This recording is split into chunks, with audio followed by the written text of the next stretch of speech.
Hi everyone, in front of me I've got Realme 9i and let me share with you how to clear browsing data on this device. So first of all, let's open the browser, and in my case it will be Google Chrome, and now all we have to do is to simply tap on the three dots icon in the right upper corner.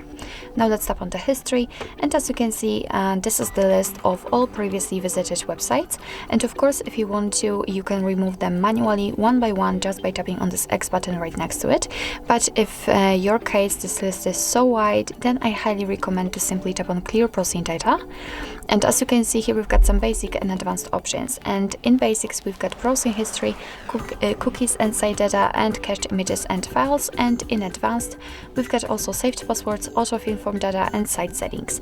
So if you want to remove something, just make sure that it is marked. So as you can see, I will remove everything.